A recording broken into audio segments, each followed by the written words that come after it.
નમસ્કાર દર્શક મિત્રો, વીઆર લાઈનના પાવર પ્લે કાર્યક્રમમાં આપનું સ્વાગત છે. કોમન મેનના જીભ ઉપર એટલે એની સતત જે મુદ્દા પર ચર્ચા કરવા માટે પોતાના ઓઠ ફફડાવી રહ્યો છે તે ખાંડ અને ડુંગળીના મુદ્દા ઉપર બંનેના ભાવ વધારો જે થયો છે એ કોમન મેનનું બજેટ બગાડી રહ્યો છે. કોમન મેન કહે છે કે આ તહેવારોના સમયમાં ખાંડ અને ડુંગળી જો સરકારે સાચવી લીધા હોત તો અમારા તહેવારો બગડ્યા ના હોત. પહેલાં વાંક કાઢવામાં આવ્યો હતો કે ઇથેનોલના કારણે ખાંડના અછત સર્જાય છે, પરંતુ સરકારે બહુ સ્પષ્ટ કર્યું કે ખાંડ માત્ર એટલે ઇથેનોલ માટે માત્ર 9% ખાંડનો જથ્થો વપરાય છે. એટલે ખાંડ એના માટે જવાબદાર નથી, પરંતુ ઓછું ઉત્પાદન, સંગ્રહખોરી, ભાવ વધારો આ બધાના મુદ્દાને લઈને ક્યાંક કૃત્રિમ અછત ઊભી કરવામાં આવી છે. માટે ખાંડનો ભાવ વધારો દેખાઈ રહ્યો છે, પરંતુ એ પણ 35 રૂપિયે ખાંડ મળે એ માટેની વ્યવસ્થા એટલે બહુ સસ્તા ભાવે 35 રૂપિયા ડુંગળી અને ખાંડ સસ્તા ભાવે મળે, વ્યાજબી ભાવે મળે એ માટેની વ્યવસ્થા થઈ ચૂકી છે. થોડીક રાહત, થોડીક સમય ધીરજ રાખવી પડશે, થોડીક સંયમ રાખવો પડશે. થોડાક સમયમાં આ સમસ્યાનું નિરાકરણ લાવવા માટે સરકારે વચન આપ્યું છે, પરંતુ સરકાર ઊંઘતી ઝડપાઈ એમ વિપક્ષનું કહેવું છે કે સરકાર એકાએક કેમ ઊંઘતી ઝડપાઈ, ખાંડ અને ડુંગળી ગરીબ માણસ માટે વસમાં કેમ થયા એ મુદ્દો ચર્ચાનો વિષય બને છે. અને આજે આ ચર્ચા પાવર પ્લે કાર્યક્રમમાં રાખવામાં આવ્યો છે. ચર્ચામાં ભાગ લેવા માટે આપણી સાથે જોડાયા છે સ્નેહલભાઈ જોશી, ભારતીય જનતા પાર્ટીના યુવા નેતા અને પ્રવક્તા આપણી સાથે જોડાયા છે. આપણી સાથે મુકેશભાઈ વિશ્વકર્મા, કોંગ્રેસના વરિષ્ઠ નેતા પણ આપણી સાથે જોડાયા છે, જો ચર્ચામાં આપણી સાથે ભાગ લેશે. અને સાથે સાથે મહેન્દ્રભાઈ ત્રિવેદી, એક સમીક્ષક તરીકે પોલિટિકલ એનાલિસિસની સાથે સાથે બજારનું વિશ્લેષણ પણ કરવા માટે તેઓ જાણકાર છે, એવા મહેન્દ્રભાઈ ત્રિવેદી પણ આપણી સાથે જોડાયા છે. ત્રણેય મહાનુભાવોનું સ્વાગત કરું છું વીઆર લાઈનના પાવર પ્લે કાર્યક્રમમાં. સૌથી પહેલા સરકારને સવાલ પૂછાતો હોય છે. એટલે સરકાર ભારતીય જનતા પાર્ટીની સરકાર છે, માટે ભારતીય જનતા પાર્ટીના પ્રવક્તાને પહેલો સવાલ કરીશું કે ખાંડ અને ડુંગળીના મુદ્દા ઉપર સરકાર ઊંઘતા ઝડપાઈ છે, આગોતરું આયોજન નથી, એવા જે આક્ષેપો સરકાર સામે થઈ રહ્યા છે વિપક્ષ દ્વારા અને સામાન્ય જનતા દ્વારા પણ, એ બાબતમાં આપ શું કહેશો? આપની સ્પષ્ટતા શું છે? પદ્મકાંતજી, આ જે મુદ્દો છે એ ખૂબ સર્વસ્પર્શી મુદ્દો છે અને આ ચેનલે આના પર આ ડિબેટ રાખી છે તે ખૂબ મહત્વનું છે કે લોકો સુધી અમે અમારી વાત પણ પહોંચાડી શકીશું આપના માધ્યમથી. જે વાત કરવામાં આવે છે કે પ્રાઇસ રાઇઝ જે છે, આપણે જાણીએ છીએ કે ડિમાન્ડ અને સપ્લાયને આધારિત છે. મોંઘવારીની જો વાત કરીએ તો મોંઘવારી જે છે તે દરેક જગ્યાએ, સમયે અંતરે, દરેક દેશમાં, વિશ્વના દરેક ખૂણામાં વધતી હોય છે. પણ સરકાર એ સફળ સરકાર કહેવાય છે કે જે મોંઘવારીનો માર જે છે તે ગરીબ ને મધ્યમ વર્ગની ઉપર ના પડવા દે. એટલે ભારતીય જનતા પાર્ટીની જ્યાં જ્યાં સરકારો છે ત્યાં ત્યાં ખૂબ જ લાંબા સમયથી કોઈ પણ પ્રકારની આવી જ્યારે મોંઘવારીનો માર પડે, ડિમાન્ડ સપ્લાયની અંદર ફેરફાર થાય, કાં તો આ જે પણ છે એ બધી ખેતી આધારિત પ્રોડક્ટ છે, એટલે અમુક વખત પાક સારો થાય, અમુક વખત પાક સારો ના થાય, તો આ બધા જે પ્રશ્નો છે એનો ઓછામાં ઓછી તકલીફ જનતાને પડે એની ચિંતા અમે લોકો સતત કરતા રહ્યા છે, કરતા રહીશું. અને આગળ પણ આવા કોઈ પણ પ્રકારની જે તકલીફ આવે તો જનતા સુધી ના પહોંચે. સ્વાભાવિક છે કે તમને જનતાની ચિંતા છે એની સાથે હું કોઈ જાતની મેં શંકા નથી કરી. હું બેમત એમાં હું માનું છું કે સરકાર હોય પ્રજાની ચિંતા કરે. મુદ્દો એ છે કે થાપ ખાઈ ગયા, અંદાજ લગાવવામાં થાપ ખાઈ ગયા. મારો મુદ્દો એ છે, 343 લાખ ટન ખાંડનું પ્રોડક્શનનો અંદાજ હતો, પણ તો આવીને અટક્યો 306 લાખ ટન, એટલે 37 લાખ ટન ખાંડનો જથ્થો ઓછો થયો. આવો કેમ નબળો અંદાજ મૂકવામાં આવ્યો? કોણ જવાબદાર છે? કોને અંદાજ મૂક્યો? મુદ્દો એ છે. પદ્મકાંતજી, આની અંદર ઘણા બધા પરિબળો છે કે જેમ મેં કહ્યું કે ખેતી આધારિત પ્રોડક્શન છે ને, આ વખતે જે ડોમેસ્ટિક સપ્લાય છે એની અંદર પણ ખૂબ મોટો ઘટાડો થયો છે. એટલે આ જે સપ્લાય ચેઇન જે આખી છે કે જ્યારે શેરડીના કિસાન એની વાવણી કરે છે ત્યાંથી લઈને આપણે આપણા જે અનાજ આપણા ઘરની અંદર ખાંડ વાપરીએ છીએ, તો આજે આખી જે ચેઇન છે એમાં ક્યાંક એક ડિસ્ટ્રપ્શન એવું આવ્યું કે એની અંદર લોકલ ડોમેસ્ટિક સપ્લાય જે છે તેની અંદર થોડી તંગી થઈ ગઈ. એટલે આના લીધે જે આ પરિબળો છે તેને આપણે ફેસ કરવા પડે છે. પણ આની અંદર મને એવું લાગે છે કે ઊંઘતા ઝડપાયા કરતા આની અંદરથી કેવી રીતે બહાર નીકળવું એ વિષય મહત્વનો છે ને. સરકાર જે છે ચર્ચા દરેક પાસાના થવી જોઈએ. સનેલભાઈ, ચર્ચા દરેક પાસાની થવી જોઈએ. પહેલાં તો જ્યાં થાપ ખાધી છે એ સ્વીકારવા માટેની પણ જિંદાદિલી હોવી જોઈએ. જ્યાં ભૂલ થઈ છે એ સ્વીકારવાનો પણ એક ટોન હોવો જોઈએ. કેમ કે ખબર પડે કે આ ભૂલ થઈ છે, સ્વીકારીશું તો સુધારી શકાશે. મુદ્દો એ છે કે થાગડ થીંગડા કરવાના બદલે આપણે સ્પષ્ટતાથી વાત કરીએ કે 10 લાખ મેટ્રિક ટન ખાંડ આયાત કરવાનો નિર્ણય પણ આપણે બહુ મોડો લીધો છે. એ તો સ્વીકારશો આપ?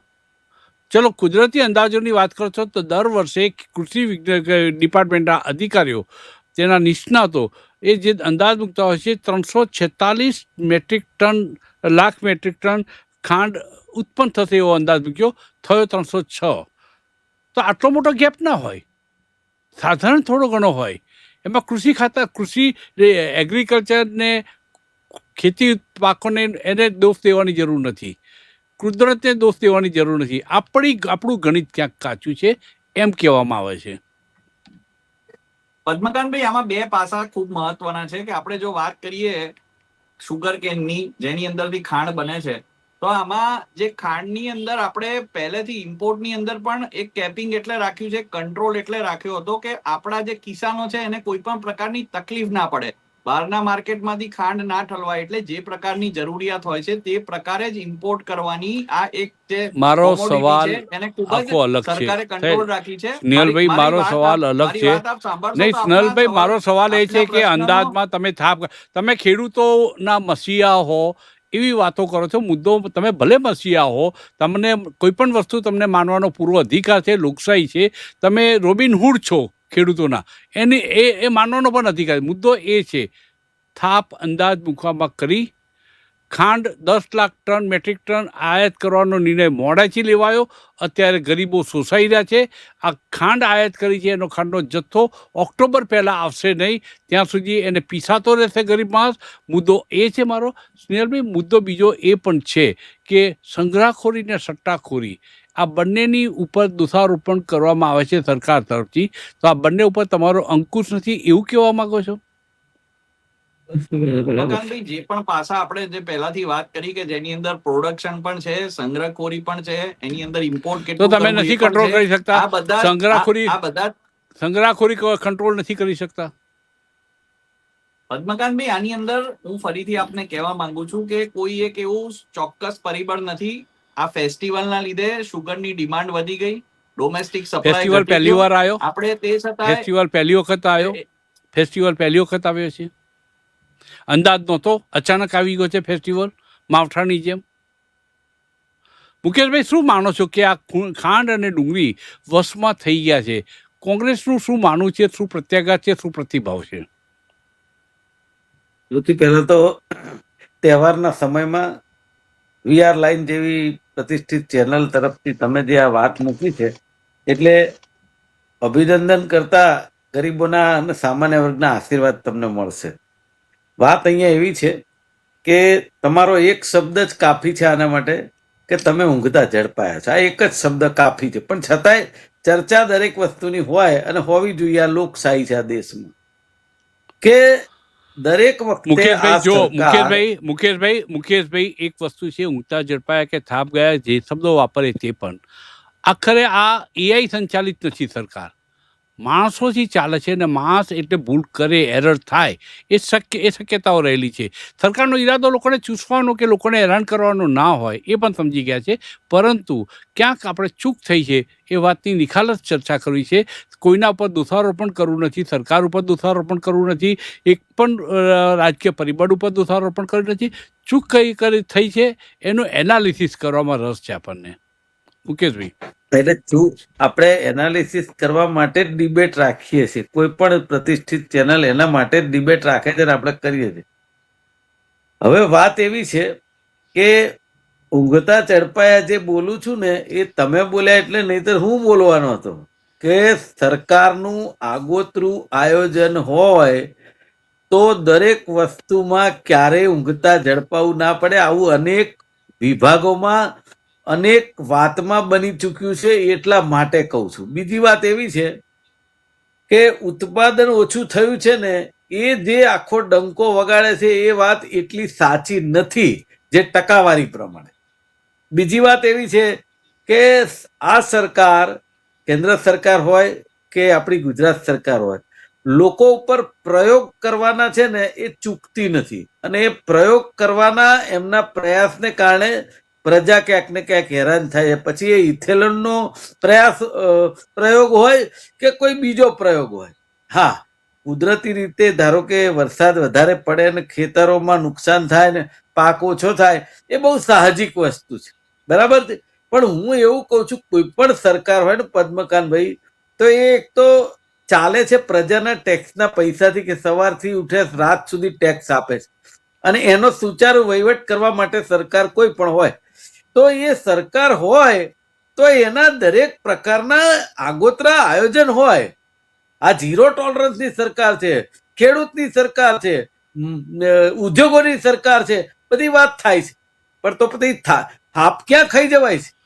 એટલે આવા ભાવ વધારા, ડુંગળીના ભાવ વધારા, ટમેટાના ભાવ વધારા કોંગ્રેસ શાસનકાળ દરમિયાન પણ થયા છે. એટલે મુકેશભાઈ, જ્યારે આપણે કોઈની સામે આંગળી ચીંધીએ છીએ, બાકીની 4 આંગળી આપણી સામે તકાય છે, એ પણ યાદ રાખવું જોઈએ. પદ્મકાંતભાઈ, તમે વરિષ્ઠ પત્રકાર છો, મારા વડીલ છો, પણ હું દરેક ડિબેટમાં હવે એ કહેતો આવે છું, દરેક ચેનલમાં મારી બુદ્ધિ પ્રમાણે, કે જો તમે નિખાલસ ચર્ચા કરવા માટે ડિબેટ રાખતા હોય, જો કોઈ પ્રતિષ્ઠિત ચેનલ, તો પછી તમારો આ એક શબ્દ છે ને આખી ચર્ચાને તોડી નાખે છે, કે તમારી સરકારમાં આવું હતું એટલે આવું થાય. ના, વર્તમાનની અંદર જે વસ્તુ થતી હોય ને એટલા એની માટે ચર્ચા થાય. મુકેશભાઈ, ના, એટલા ના, ના, ના, હું તમારી માટે સાથે સાહેબ સંમત લેખા નથી. જોખા. પણ મુકેશભાઈ, તમે ના ના, થતા, હું તમને જબરદસ્તી નહીં કરું, હા, પરંતુ હા, હા, બરાબર, બરાબર, મારો બરાબર. એ અધિકાર પણ છે મારી કે મારા મિત્ર મુકેશભાઈને જે ગેરસમજો થઈ છે, જે સમજફેર થાય છે, જે સાચું સાંભળવાની એમની તૈયારી નથી હોતી, જ્યારે તમે એમ દોષારોપણ સરકારને અગમચેતી હોય, સરકારને ખબર હોવી જોઈએ, સરકાર જો ગરીબો માટે કામ કરે, આ બધા શબ્દોનો પ્રયોગ કર્યો, ત્યારે મેં તમને આ પહેલાં પણ મેં ડિબેટમાં જ્યાં સ્નેહલભાઈ જોડે વાત કરતો હતો, સવાલની ચર્ચા, કે માંસ માત્ર હોય એટલે ભૂલ થાય, ચૂક થાય, માત્ર એનું એનાલિસિસ કરવાનું છે. દોષારોપણ કરવું હોય તો વાત આખી પોલિટિકલ થઈ જાય. મુદ્દો હજુ પણ હું આપને કહું છું મુકેશભાઈ, કે મેં કોંગ્રેસનો દાખલો કેમ આપ્યો, કેમ કે એ વખતે માણસો જ હતા, એ વખતે માણસો જ કામ કરતા હતા, થાપ એમનાથી પણ થતી હતી. શરદ પવાર જ્યારે કૃષિ મંત્રી હતા, એમનાથી પણ એમના સમયે એમણે તો જે નિવેદનો કર્યા હતા, એ કોઈ પણ માણસને હાસ્ય આવી જાય, શું આવી જાય, એવા નિવેદનો કર્યા. મારો મુદ્દો એ છે કે થઈ ક્યાં ચૂક એની એનાલિસિસ કરવું છે. તમે બીજી, હું છે ને કોઈનો એજન્ડા લઈને ફરતો નથી, કોઈની કંઠી બાંધી નથી, કોઈનો ખેસ પહેર્યો નથી. એટલે મુકેશભાઈ, ક્યારેક કોઈકને મારી વાત કડવી લાગે, કદાચ ન સંમત થાવ તો આપણી મરજી છે, પરંતુ મને આપણી પાસે આપણા જેવા અભ્યાસુ જે પ્રવક્તા છે કોંગ્રેસના, એમની પાસેથી અપેક્ષા છે કે એનાલિસિસ કરવી જોઈએ, ક્યાં ચૂક થઈ છે, આંકડાકીય માહિતી ક્યાં ભૂલ થઈ છે, એ બધા સ્ટેજ બતાવીને મને કરશો, મને આનંદ થશે, અપેક્ષા છે. પછી આપની મરજી. મારી વાત તમે સાંભળો, બહુ આ વાત છે ને બહુ સમજવા જેવી છે, કે તમે ને હું યાદ રાખીએ એવા છે. મને 35 વર્ષ થયા પોલિટિક્સમાં, તમે તો મારા કરતા કદાચ ડબલ વર્ષ થયા હશે. પણ મારી વાત એવી છે કે જે ટીવીને દર્શકો છે ને, એ વર્તમાનમાં જ ચેનલ જોતા હોય છે, એમને આગળ પાછળનું મોટા ભાગનું મતદારોને યાદ નથી રહેતું, બરાબર છે. તમારી વાત એવી છે કે કોંગ્રેસની સરકારોમાં હું કબૂલ કરું છું, એટલે તો કોંગ્રેસની સરકાર ગઈ. ધારો કે એ વખતે ભ્રષ્ટાચાર હતો, તે વખતે કોંગ્રેસની સરકાર ગઈ, પણ અત્યારે ગાય વગાડી, ડંકો બજાવી અને એમ કહેતા હોય કે ઝીરો ટોલરન્સની સરકાર છે, પ્રજા માટે આગોતરા આયોજન કરીએ છીએ, ખેડૂતોની સરકાર છે. આ વગાડી કહેનારા લોકો માટે આ વાત કરું છું કે ના થવું જોઈએ. બાકી માણસ માત્ર ભૂલને પાત્ર. આ વાત તમારી 100% સાચી છે, પણ દરેક વખતે તમે મન કી બાત જુઓ કે ભાષણ જુઓ કે ચૂંટણી જુઓ, પણ આ સરકાર ચૂંટણીના મોડમાં જે રહે છે ને, આ પાર્ટી, એના કારણે વહીવટના મોડમાં આવી શકતી નથી. એટલા માટે આ પ્રજા માટેના આગોતરા આયોજનોમાં ક્યાંક ને ક્યાંક થાપ ખાઈ જવાય છે. એના મુદ્દા આપણે ઘણા બધી ડિબેટો ચર્ચા કરી છે. આ તો એક માત્ર સુગરની વાત છે. અનેક મુદ્દાઓમાં તમે જુઓ કે આ પાર્ટીને, આ સરકાર ચૂંટણીના મોડમાં કાયમ રહેવાના કારણે પ્રજાનો જે વહીવટ છે, પ્રજાનો જે સુચારુ વહીવટ છે, કરવામાં ક્યાંક ને ક્યાંક નિષ્ફળ જાય છે. એના કારણે પ્રજા આજે ભોગવી રહી છે. હું કહું છું કે આયાતની, તમે જ હમણાં બોલ્યા કે ડિસિઝન મોડું લીધું તો એના પ્રોબ્લેમ પ્રજાને ભોગવવા પડશે. હું કહું છું 10 દિવસ પછી કે ઓક્ટોબર મહિનામાં થાય ત્યાં સુધી પ્રજાના કોઈ પગારો વધી જશે, કોઈના ધંધા વધી જશે, કે એની આવક વધી જશે, કે એનાથી એનું ભરપાઈ થઈ જશે? અરે કેટલાક લોકો દેવું કરશે, વ્યાજે પૈસા લેશે, પેટનો ખાડો તો પૂરશે જ ને. કહેવાનો મારો મતલબ એવો છે કે અલ્ટિમેટલી જો આપણે વાત કરતા હોઈએ કે આ પ્રજાની સરકાર છે, જનતાની, જનતા વડે ચાલતી સરકાર છે એવું કહેતા હોઈએ તો એના માટે આગોતરું આયોજન જરૂરી છે. અને નથી કરતા એ કોઈ પણ સરકાર હોય, કોંગ્રેસની હોય, ભાજપની હોય, કોઈ પણ પાર્ટીની, એ સરકાર જવી જોઈએ, જવી જોઈએ, જવી જોઈએ. કારણ કે પબ્લિકનું ધ્યાન નથી રાખતા, માત્ર પોતાના વહીવટનું ધ્યાન રાખે છે એટલા માટે. મહેન્દ્રભાઈ, અંદાજ પાકી જ્યારે આ પાકની સિઝન છે ત્યારે શેરડીનું જે સિઝન હોય ત્યારે શેરડીનો કેટલો પાક થશે એનો અંદાજ હતો. 347 લાખ મેટ્રિક ટન શેરડીનો પાક થશે, એની જગ્યાએ 307 થયો, એટલે લગભગ 37 metric ton 37 lakh metric ton પાક ઓછો થયો. પછી જ્યારે આયાત કરવાનો નિર્ણય લેવાયો ત્યારે ખૂબ મોડો લેવાયો, એટલે બ્રાઝિલથી ખાંડ આવે તો પણ ઘણો સમય લાગશે, ઓક્ટોબર મહિનામાં આવશે એવો અંદાજ છે.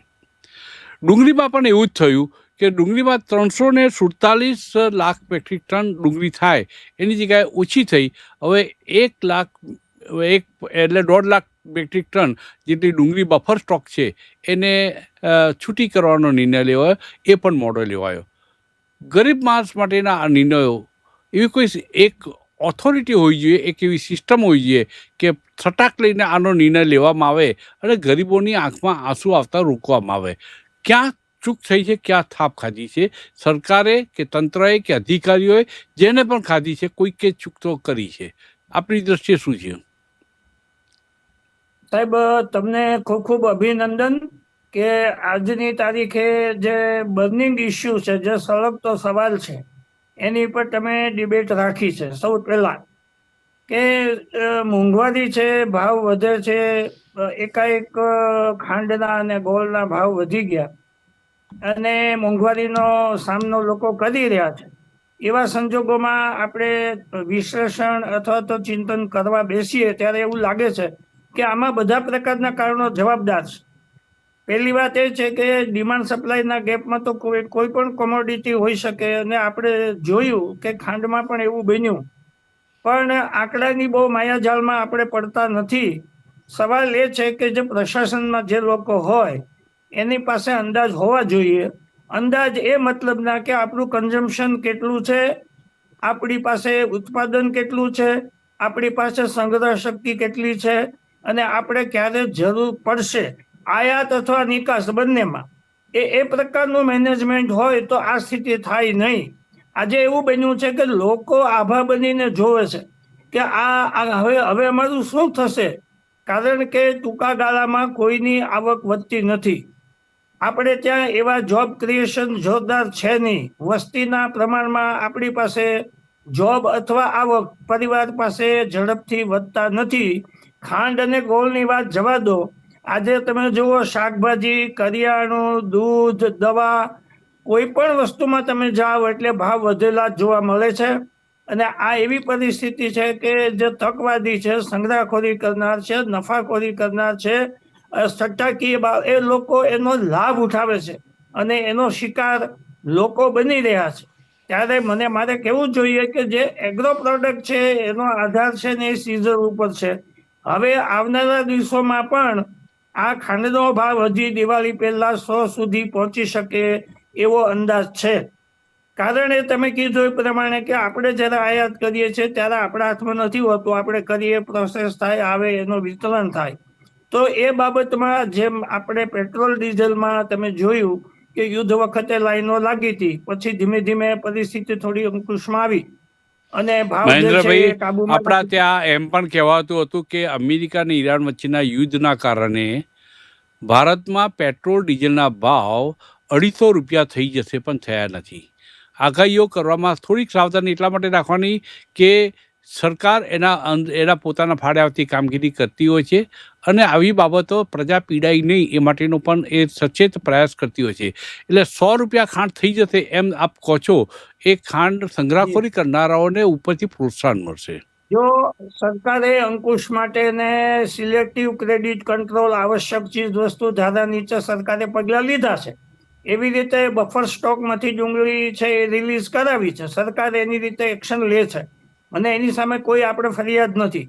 સવાલ એક જ વસ્તુનો છે કે જે લોકો પાસે બચત નથી, વધારાની કોઈ આવક નવી મળી શકે એમ નથી, એને જ્યારે 5 રૂપિયાનો ભાવ એની વધારો પણ થાય છે ને વ્યવસ્થા એના પણ ઉકેલ વધારે છે. લાગે. મહેન્દ્રભાઈ, હું સ્નેહલભાઈ પાસે આવીશ કે સ્નેહલભાઈ, હું એક નાનકડો દાખલો આપીશ આપને, ચર્ચામાં ઉપયોગી થઈ શકે એવું.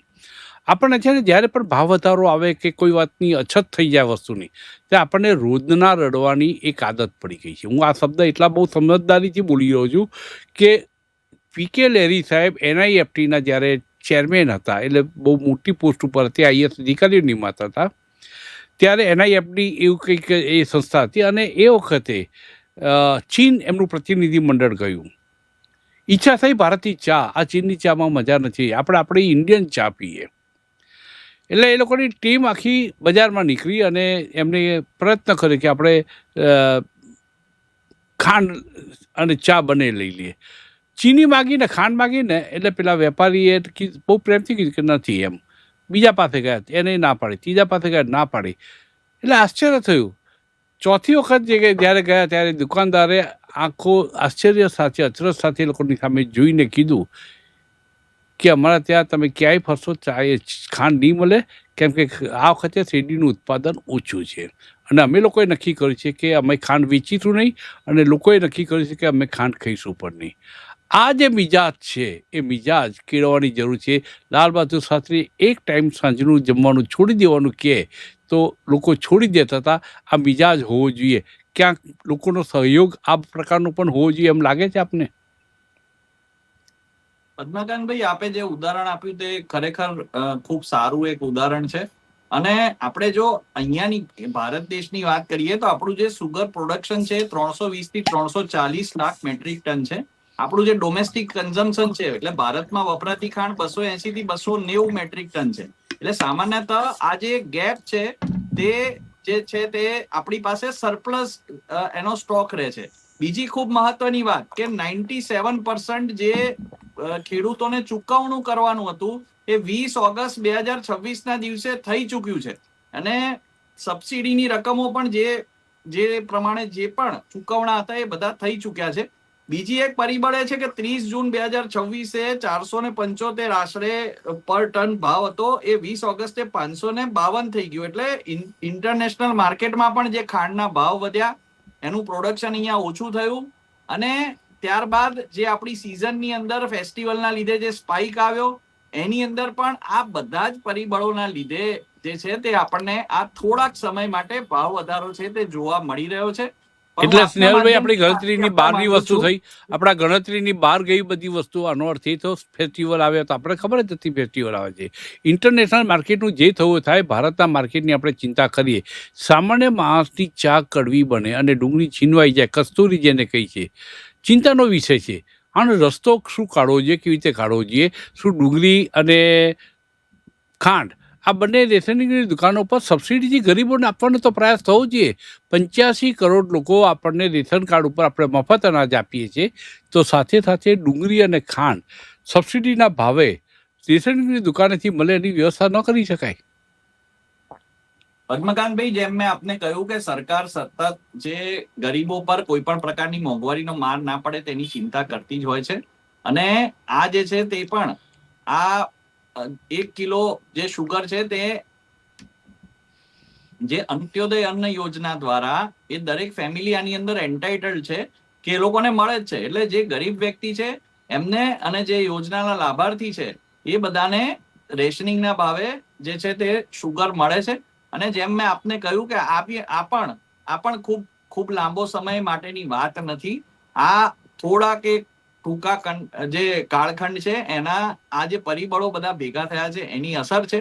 એટલે હું આપના માધ્યમથી પણ ગુજરાતની જનતાને ખાતરી આપું છું કે જે ભાવનો વધારો થયો છે, મુદ્દો એ છે કે ડુંગળી સસ્તા ભાવે રેશનની દુકાનેથી ડુંગળી સસ્તા ભાવે મળે. સરકારને આ સૂચન ન કરી શકાય? પક્ષમાં બેઠા છો, આપ પક્ષમાં છો, તમે સરકારની આંખ કાન છો, તો તમે આવું સૂચન ન કરી શકો કે રેશનની દુકાનેથી ડુંગળી ન આપી શકાય? પદ્મકાંતભાઈ, સરકારની જેટલા પણ આયોજનો છે તે સુનિયોજિત રીતે એક સર્વેના આધારે અને બધા જ આંકડા અને આપણા દેશની રિક્વાયરમેન્ટ્સ પ્રમાણે કેન્દ્ર લેવલે અને રાજ્ય લેવલે થતા આવ્યા છે ને થતા રહેશે. એટલે એની અંદર જે પણ કમોડિટી જ્યારે પણ સરકારને એવી યોગ્ય લાગે તો એ પ્રમાણે આપે જ છે. જેમ મેં ખાંડનું પણ આપણે તો સબસિડાઇઝ રેટ જેમને પણ કીધું, એ અંત્યોદય અન્ન આજે યોજનાના ભાવો આપણા માધ્યમથી લોકોને કાબૂમાં મળે નથી. છે. તો પણ ભાવો આપણા કાબૂમાં રહ્યા નથી. જો મુકેશભાઈની પાસે હું આવું છું, મુકેશભાઈ અને સ્નેહલભાઈ, આપને રજા લેવી હોય તો લઈ શકો છો. મુકેશભાઈ જોડે હું ચર્ચા કરી લઉં છું આગળ. મુકેશભાઈ, આ જે કંઈ વધારો થયો છે, ડુંગળીના ભાવ વધારો કે ખાંડનો ભાવ વધારો, તો સબસિડીના ભાવે અથવા ઓછા ભાવે ગરીબોને મળે. જે લોકો શ્રીમંત છે એ લોકો તો 2000ની થાળી પણ જમે છે, 500 રૂપિયાની થાળી પણ જમે છે. ગરીબ માણસની ચિંતા છે, એનો કોળિયો મોંઘો ના થવો જોઈએ, જૂંટવાઈ ના જવો જોઈએ. એના માટે થઈને મુકેશભાઈ, આ લોકો માટે ખાસ વ્યવસ્થા ગોઠવવી જોઈએ. એવું નથી લાગતું કે સરકારે રેશનની દુકાને ઉપરથી પણ કાંદા વેચવા જોઈએ? કાંદા એક્સપ્રેસ દોડાવવાથી મેળ નહીં પડે. કાંદા એને ઘર આગને સબસિડાઇઝ ભાવે મળવા જોઈએ. આવી વ્યવસ્થા ગોઠવી શકાય નહીં?